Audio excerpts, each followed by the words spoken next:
안녕하세요. 경희생생한방병원 건대점 병원장 이건영입니다. 한약과 양약을 같이 복용해서 문제가 되는 경우는 많지는 않습니다. 다만 간 기능이 문제가 될 수 있는 경우들이 있고, 그래서 복약 지도를 꼭 해야 되는 그런 경우들이 있습니다. 자, 첫째, 한약과 해열 진통제는 간 손상이 나타날 수 있습니다.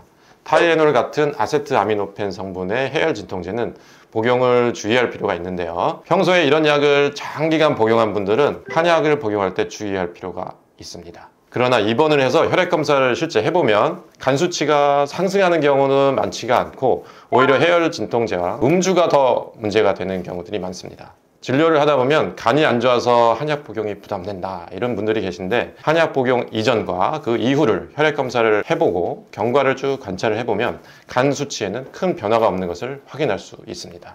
단지 한약재 성분에 따라 결과가 상이할 수 있으니 담당 의료진과 상의가 꼭 필요하죠.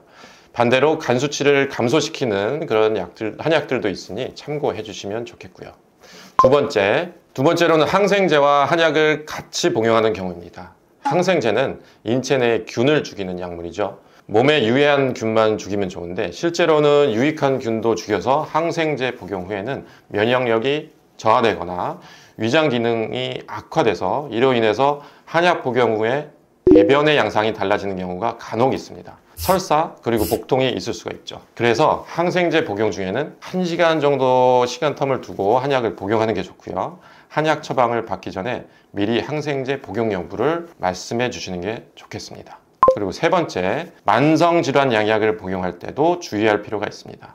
한약을 복용하는 중에 환자분이 임의로 마음대로 만성질환 복용을 중지하시면 안 됩니다. 당뇨, 혈압 등 수치가 급격하게 변하는 경우가 생길 수 있습니다. 한약 복용 시 당뇨 수치나 혈압이 급격하게 변하는 경우는 많지 않기 때문에, 혹시 그런 경우가 발생하면 담당 한의사와 상담을 해보셔야 되고요. 천식 등의 호흡기 질환 치료에 있어서는 한약 복용을 하면서 스테로이드를 점차 줄여갈 수가 있습니다. 그러나 이 부분도 환자 임의로 끊어서 중단을 하거나 마음대로 줄이시면 안 됩니다. 이와는 별개로 운동하는 분들이 한약 복용하면서 도핑 검사에 걸릴까봐 많은 걱정을 하시는데, 조심해야 할 약재들은 마황 등이 있습니다. 이 내용은 다음 영상에서 자세하게 또 말씀드리도록 하겠습니다. 네, 한약을 차게 먹는 것이 좋냐, 데워 먹는 것이 좋냐, 병원에서 진료하다 이런 질문을 상당히 많이 받습니다. 한약재를 끓인 액체로 된 한약, 요새는 이제 파우치에 넣은 한약만을 말하는 건데, 결론은 굳이 데울 필요 없다 라고 말씀드릴 수 있습니다. 예전에는 한약을 보약으로만 생각하고 손발이 차고 입맛이 없고 몸이 이렇게 마른 환자분들의 보약으로 처방을 많이 했는데요. 이런 분들은 약을 따뜻하게 복용하는 것이 좋을 수 있습니다. 담당 의료진의 특별한 지시사항이 없으면, 그러나 첩약을 직사광선이 들지 않는 곳에 보관을 하셨다면 항온에서 꼬박꼬박 빠뜨리지 않고 복용하는 게 더 좋습니다. 그러면 첩약이 아닌 한약도 있나요? 네, 있죠. 경옥고나 공진단 같은 한약이 있고요. 우황청심환도 그렇죠. 그 외에 요즘에는 스틱으로 된 다이어트 한약, 그리고 이렇게 짜먹는 한약도 있습니다. 또 목캔디 같은 한약도 있죠. 자, 우리가 한약을 복용할 때 복용법에 대해서 상당히 궁금해하는 경우는 이런 경우입니다. 양약 같은 경우는 이렇게 알약으로 돼 있고 캡슐에 있어서 입에 넣고 물로 삼키기만 하면은 이제 복용법이 거의 끝나는 거죠. 그래서 언제 복용하느냐, 식후에 복용하느냐, 자기 전에 복용하느냐, 아니면 뭐 피부과 약은 바르느냐, 이런 데서 끝나기 때문에 우리가 상식적으로 다 알 수가 있고요.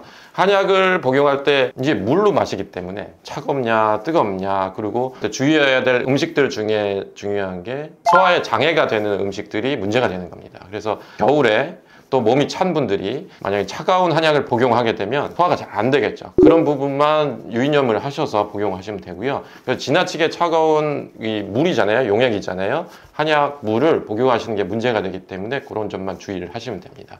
대신에 이제 환약이라든지 스틱으로 된 짜먹는, 그리고 캔디 같은 한약들은 데워 먹느냐 차게 먹느냐에 대해서 소화에 장애를 주지 않기 때문에 그런 것들은 크게 괴념치 않으셔도 되겠습니다. 네, 기본적으로 소화장애를 일으키는 음식은 안 드시는 게 좋습니다. 너무 기름진 음식이나 과도한 음주, 또 너무 매워서 자극적인 음식들은 피해 주시는 게 좋죠. 김치 정도는 괜찮지만 너무 매워서 쿨피스 같은 거 있잖아요. 그런 거를 같이 먹어야 되는 매운 냉면 이런 음식은 평소에도 당연히 조심해야 되겠지만요. 그리고 녹두와 숙주 이 두 가지는 좋은 식자재지만 한약의 효과를 떨어뜨리기 때문에 되도록 안 드시는 게 좋습니다.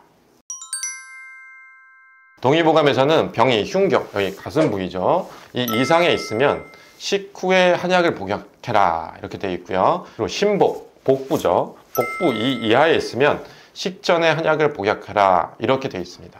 또 사지, 팔다리죠. 팔다리와 혈맥에 병이 있다라고 판단이 되면 공복이나 아침에 복약을 하고 골수, 병이 깊은 곳에 있다는 얘기입니다. 골수에 있으면 밤에 포식한 후에 식사, 소화가 다 된 후에 복약을 하라고 되어 있습니다. 이 내용은 한의사 원장님들이 환자분들의 병이 어디 있는지에 따라서 복약 지도를 해주실 것이라 생각되기 때문에 길게 설명드리지 않아도 될 것 같네요. 오늘은 한약 복용에 관해서 잦은 질문들을 모아봤습니다. 다음에도 또 유익한 한약 내용으로 찾아뵙도록 하겠습니다.